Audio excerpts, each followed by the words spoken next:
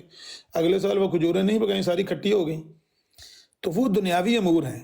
نبی علیہ السلام کے پاس وہ منافقین آئے, انہوں نے کہا کہ یا رسول اللہ ہم نے اسلام قبول کیا ہے تو آپ ہمارے ساتھ قاری اور حفاظ بھیجیں. نبی پاک نے سمجھا کہ ٹھیک ہے یہ نو مسلم ہیں, یہ دنیاوی امور ہیں. ان کے ساتھ وہ حفاظ اور قراء بھیج دیے, انہوں نے رستے میں شہید کر دیے.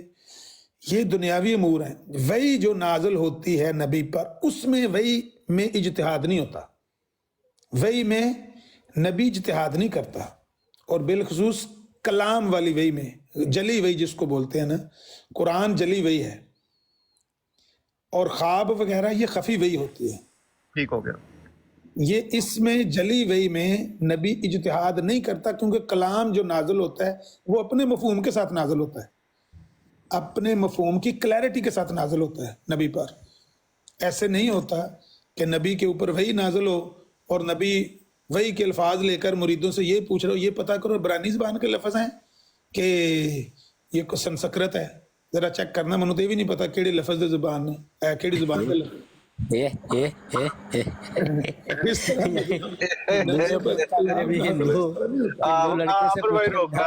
مطلب کی روکنا نہ, میں ہنسنا چاہنا وا.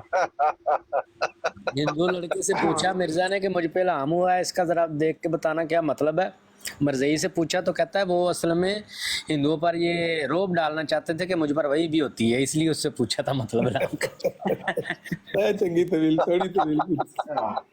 اچھا احمد بھائی, اب ایک منٹ ابو بکر بھائی ایک سیکنڈ صرف. ولید بھائی یہ نقطہ ذہن میں اچھی طرح بٹھا لینا ہے. دنیاوی امور میں انبیاء اجتہادی فیصلے کرتے ہیں, بلکہ آپ نے یہاں تک فرمایا ہے ہو سکتا ہے تم میں سے کوئی زیادہ چرب زبان مجھ سے کوئی فیصلہ اپنے حق میں کروا لے جو درست نہ ہو, اپنی چرب زبانی سے. کیونکہ نبی دنیاوی امور میں فیصلہ ظاہری ثبوتوں پر کرتے ہیں, ظاہری شہادتوں پر کرتا ہے, لیکن وہ اپنے لیے اگر وہ لے گا تو وہ آگ کا ٹکڑا لے کر جا رہا ہے. یہ حدیث آتی ہے نا, یہ بھی بخاری میں.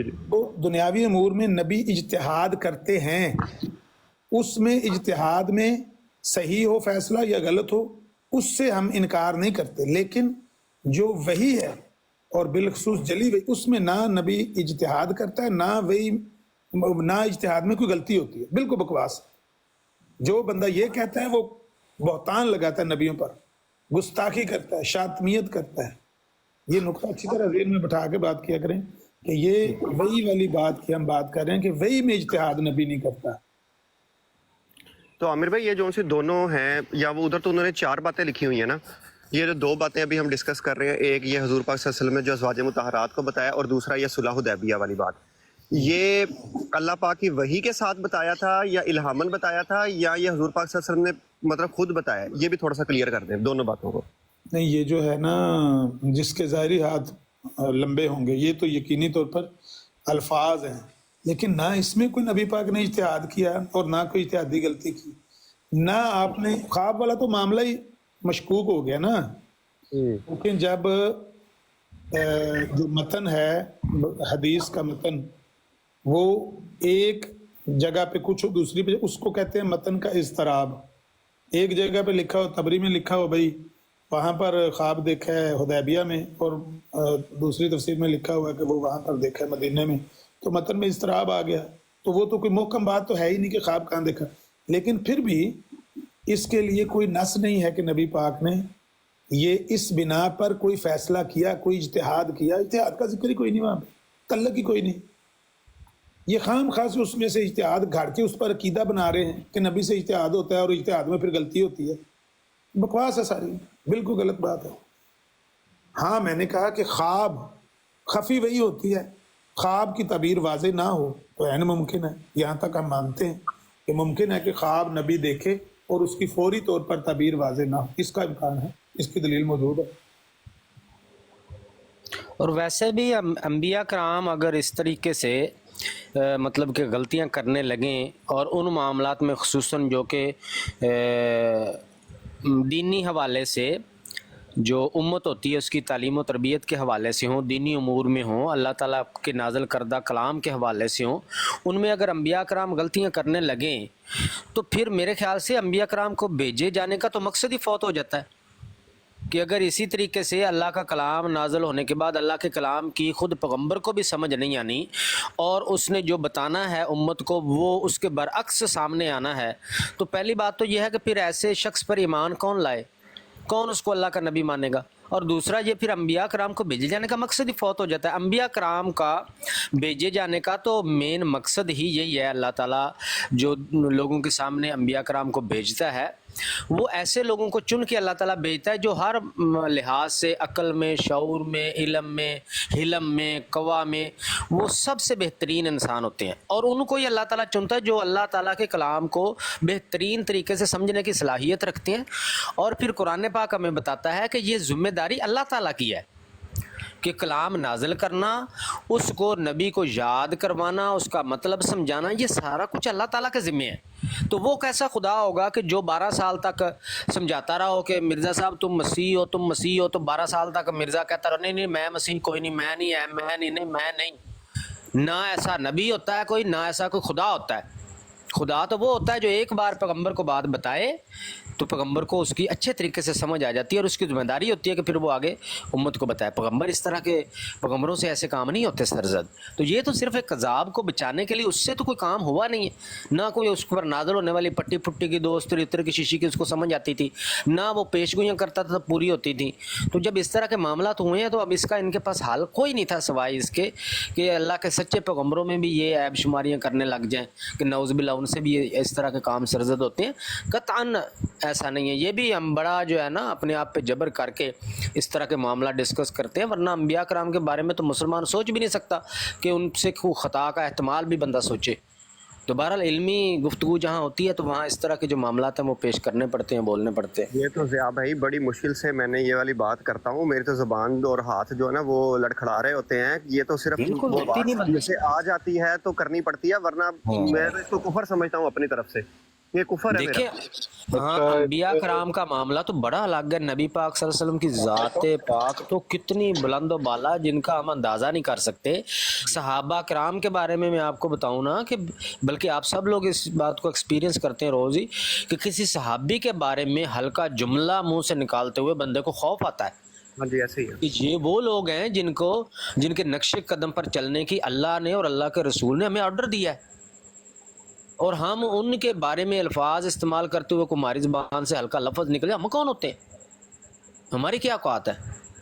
تو ہماری تو زبانیں جو ہے وہ 100 بار ہم پاک کر کے ان مقدس ہستیوں کا نام لینے کے قابل بھی شاید نہ ہو سکیں، تو گنجائش کے کہ ہم ان کے بارے میں کوئی اپنی رائے قائم کر سے ہمارا واسطہ پڑ گیا ہے۔ تو یہ اگر صرف مقصد نہ ہوتا کہ بھولے بھالے لوگوں کو انہوں نے گمراہ کیا ہوا ہے تو وہ شاید بچ جائیں اس کفر سے، اس زندیقیت سے، اس شرک سے، تو اگر یہ والا معاملہ نہ ہوتا تو قطعاً ہم تو اس قابل بھی نہیں خود کو سمجھتے کہ صحابہ کرام کے معاملات جو ہے وہ اس طرح ہم ڈسکس بھی کریں کہ جی حضرت عمر فاروق رضی اللہ تعالیٰ عنہ سے سمجھنے میں غلطی ہوئی یا وہ سمجھ نہیں پائے، ہم تو اس طرح کی بات بھی کرنے کے روادار نہیں ہیں۔ وہ مقدس ہستیاں تھیں، ان کا ہم عقیدت یہی سمجھتے ہیں کہ ان کا ہر فعل ہر عمل امت کے لیے بطور ایک سبق کے ہوتا تھا، اور اس کے پیچھے ایک راز، ایک سبق، ایک مصلحت ہوتی تھی، ورنہ ہم نہیں سمجھتے کہ نبی پاک صلی اللہ علیہ وسلم کے کمپینینز ہوں اور وہ اس طرح سے اس طرح کی جو ہے وہ بڑی بڑی خطائیں کریں کہ جن پر اعتراض اٹھ سکتا ہو۔ ضیاء بھائی ایک نا بڑا ٹیکنیکل، اور پھر دیکھیں ضیاء بھائی جو نبی پاک علیہ الصلوۃ والسلام کی حدیث مبارکہ ہے کہ مان علیہ و اصحابی، اب یہاں پہ ایک چیز بڑی غور طلب ہے کہ جب نبی پاک علیہ الصلوۃ والسلام نے مان علیہ و اصحابی فرمایا نا، تو صحابہ کرام وہی عمل کرتے تھے نا جو نبی پاک علیہ الصلوۃ والسلام کا عمل تھا۔ اب یہاں پہ نبی پاک علیہ الصلوۃ والسلام یہ بھی فرما سکتے تھے جو میرے نقش قدم پر ہوگا، کیونکہ صحابہ کرام بھی وہی عمل کرتے تھے، لیکن نبی پاک علیہ الصلوۃ والسلام کو یہ پتہ تھا کہ میرے اصحاب کبھی بھی کوئی بھی جس بھی معاملے کے اندر فیصلہ کریں گے وہ قرآن اور حدیث سے باہر نہیں کریں گے۔